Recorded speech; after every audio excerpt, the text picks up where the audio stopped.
So, ladies and gentlemen, since I always bring you guys bad news, I felt bad, right? And I don't want to constantly make you negative. So I thought today we'll cover something positive, something that will make most of you clap your hands together and go, thank you so much. We need this.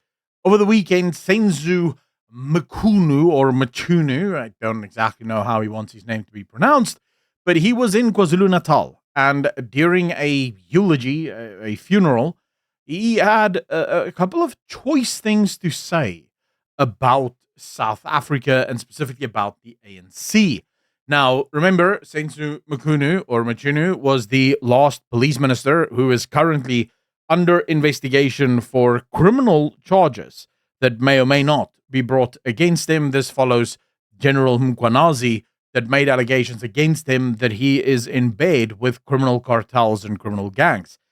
It's funny that the ANC would invite him to speak at one of their events, considering the fact that there are these allegations hanging around him.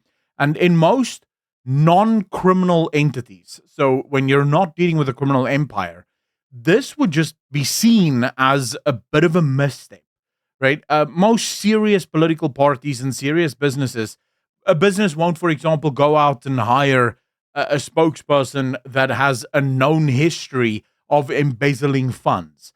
Why? Because this might draw the ire of law enforcement and the public at large, right? The ANC clearly doesn't care whether this guy is, a criminal or isn't. And the reason for it is they're all criminals, right? From the start to the finish, I don't think you'll find a single higher member of the ANC that isn't involved in criminality of some kind. But okay, he had the following to say. He was speaking at the Mkubeni in Wavumu in northern KwaZulu-Natal on Saturday during the tombstone unveiling of late struggle stalwart Nokuhambu Nahu. I'm not entirely sure how to pronounce the name. If we do not win municipalities in the upcoming local government next year, come the national government elections, we will be history. He goes on to say, we know that people still love the ANC. We became big-headed and started taking them for granted, and they punished us. Now, let's just focus very quickly. The rest of this is just them basically saying how they're going to win all the municipalities in KwaZulu-Natal, which I guess is fine. I think first just focusing on the words here.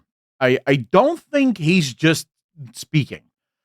I genuinely there seems to be a trend, at least among the leaders in the ANC, that they're aware that something is going on, something is happening within the party and within the country that shows the people are turning against them.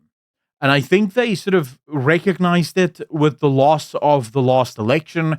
And I think one of the things that really scare them is this could be the moment that brings the almost 50% of people that didn't vote in the last election, mainly because most people have given up, going, what's the point of even voting? The ANC just always wins. So those people who are not voting, they're most likely not MK, EFF, or ANC voters, right?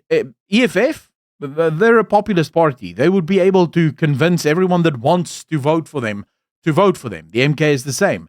The ANC, maybe, but the fact that they're not voting suggests that they're sick and tired of the ANC and therefore they don't want to vote.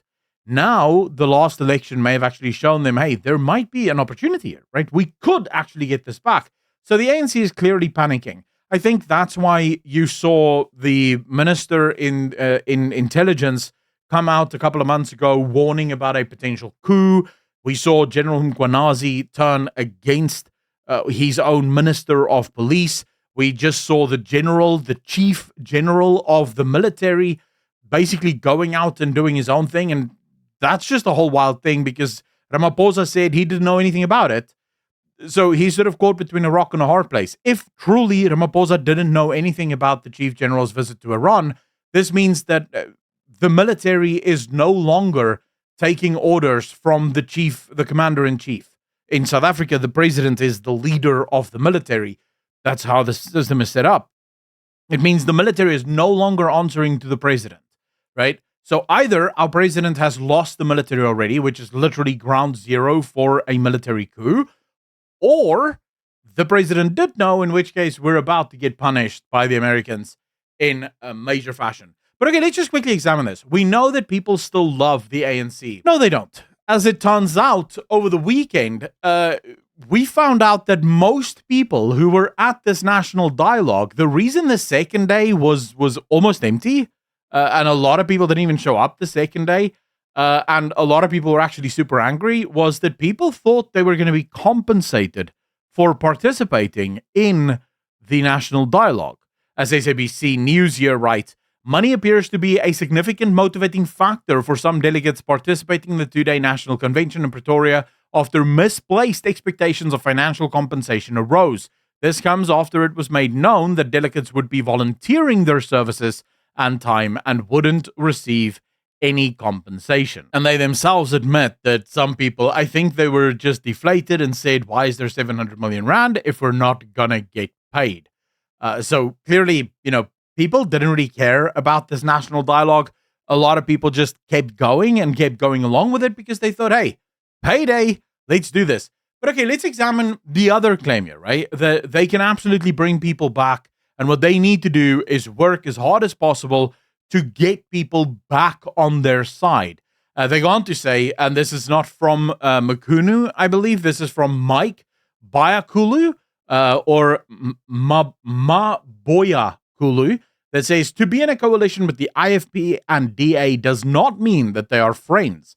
They are virals. I guess he means rivals, but never mind that, right? They make the claim that they're going to win it back, and the way they're going to win it back is by not taking their people for granted. Well, let's just look at the ANC's track record, shall we? I showed you guys this picture earlier today, but this is the economic growth under every single president. Now, economic growth can be a little bit misleading because ultimately what you see there is a number. What leads to that number is oftentimes a lot of good decisions. So for Nelson Mandela to get to 2.7% and Thabo Mbeki to take that to 4.2%, remember, that's massive growth because it's year-on-year growth. So that would be the 2.7% under Nelson Mandela, including the 4.2% under Thabo Mbeki. So it would be on top of the growth that Nelson Mandela had already done. So our economy was a lot bigger at that point. For that to get there, you have to make a lot of good decisions that lead you to that point. Jacob Zuma, 1.7%, shows you the immense amount of bad decisions. And Cyril Ramaphosa now sits at an average of 0.6%, just shows you the continuation of the bad decisions. And then I found this article over on Reuters that maybe points it out so perfectly. If you look at unemployment rate, for example, since 2000, the unemployment rate rose from 23.3% to 32.4%. And if you take it even further back, it comes from the sort of low 20s in 1994, and we're now at 32.4%. Of course, this is not the real unemployment rate. This is the contracted one. The expanded one, including people who are no longer looking for work because they can't find it, that's over 40%. But that's uncomfortable for governments. They never want to report that. You look at economic growth since 1995. You see South Africa year sitting at just under 4,000 GDP per capita, and today just over 6,000. Look at the other countries that came alongside us from this moment, and you will see that all of them, right? All of them, Brazil, China, Turkey, Mexico, they're all well over where we are. These are emerging markets, right? So these are our peers. They're supposed to be exactly the same place that we are. And if we're talking about resources, if we're talking about available resources, there is no reason why South Africa can't be well up, right? We could be way beyond Mexico and Turkey and Brazil and even China because we have all of the resources. It just shows you the terrible job that this government has done. Is it up? Kind of. But it's not up by enough to really make a big difference. And we're lagging behind the rest of our contemporaries. So clearly something is going on here. And you kind of see how far we fell. Look at where we were about to go. Look at from 1995. We're keeping almost pace with our friends, right? Look at they're all going up. If we continued the pace from Thabo Mbeki, where would we have been now? But from 2010, when Jacob Zuma is elected, you see a sharp drop. And you see that we're not going anywhere under Ramaphosa. Company ownership, as you can see here, after from 2016, but really we can go from 1994, there has been absolutely zero change. And the reason for it is this is top-down government intervention. So companies will only do what the government says, bare minimum and nothing else. The idea that this is enriching more black people is completely crazy. The fact is, those 30% of black ownership is a couple of people that's owning almost all of the companies in this country, and all of them are sitting on the board of the ANC, and they're not sharing that wealth, which is the idea behind black economic empowerment. If you have black people in the businesses, they will want to spread their wealth to other black people, but as you can see, they're not actually doing that at all. And then lastly, we look at social welfare recipients. In 1998, right, we have a total number less than 5 million. Less than 5 million people are on social grants. If you go over the course of time and you get to 2022, you finally start to realize that we are now well over 25 million people that are sitting on national grants.